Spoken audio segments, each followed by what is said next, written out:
بسم الله الرحمن الرحيم. الرحمن علم القرآن خلق الإنسان علمه البيان. الشمس والقمر بحسبان والنجم والشجر يسجدان والسماء رفعها ووضع الميزان ألا تطغوا في الميزان وأقيموا الوزن بالقسط ولا تخسروا الميزان والأرض وضعها للأنام فيها فاكهة والنخل ذات الأكمام والحب ذو العصف والريحان فبأي آلاء ربكما تكذبان.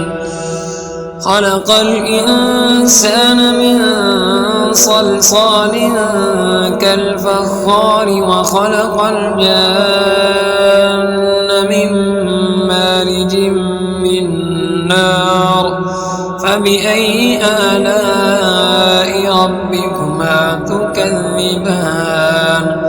رب المشرقين ورب المغربين فبأي آلاء ربكما تكذبان. مرج البحرين يلتقيان بينهما برزخ لا يبغيان فبأي آلاء ربكما تكذبان.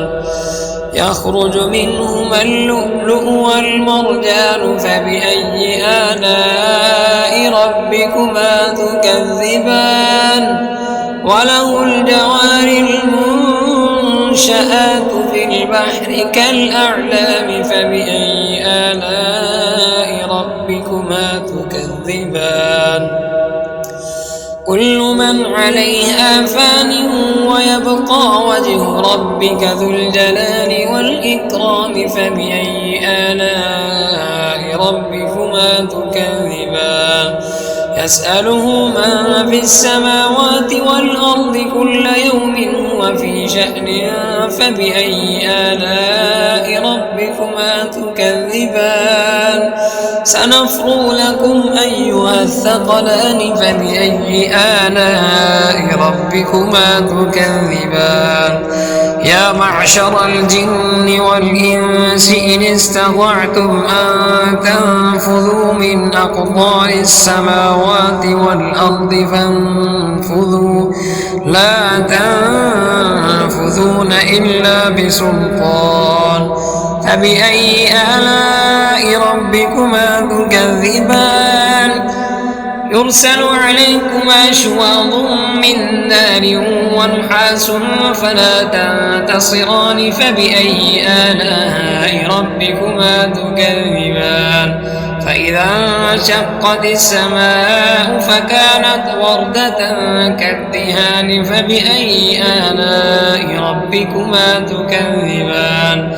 فيومئذ لا يسأل عن ذنبه إنس ولا جان فبأي آلاء ربكما تكذبان.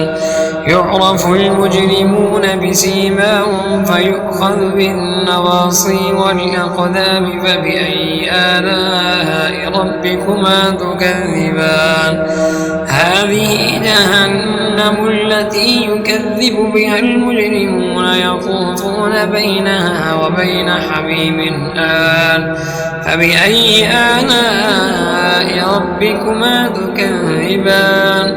ولمن خاف مقام ربه جنتان فبأي آلاء ربكما تكذبان. ذواتا أفنان فبأي آلاء ربكما تكذبان. فيهما عينان تجريان فبأي آلاء ربكما تكذبان.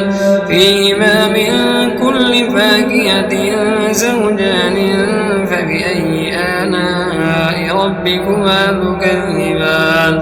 متكئين على فرش بطائن استبرق وجنى الجنتين دان فبأي آلاء ربكما تكذبان فيهن قاصرات الطرف لم يطمثهن إنس قبلهم ولا جان فبأي آلاء ربكما تكذبان كأنهن الياقوت والمرجان فبأي آلاء ربكما تكذبان هل جزاء الإحسان إلا الإحسان فبأي آلاء ربكما تكذبان ومن دونهما جنتان فبأي آلاء ربكما تكذبان مدهامتان فبأي آلاء ربكما تكذبان فيهما عينان نضاختان فبأي آلاء ربكما تكذبان فيهما فاكهة ونخل ورمان فبأي آلاء ربكما تكذبان فيهن خيرات حسان فبأي آلاء ربكما تكذبان حور مقصورات في الخيام فبأي آلاء ربكما تكذبان لم يطمثهن إنس قبلهم ولا جان فبأي آلاء ربكما تكذبان متكئين على رفرف خضر وعبقري حسان فبأي آلاء ربكما تكذبان تبارك اسم ربك ذي الجلال والإكرام.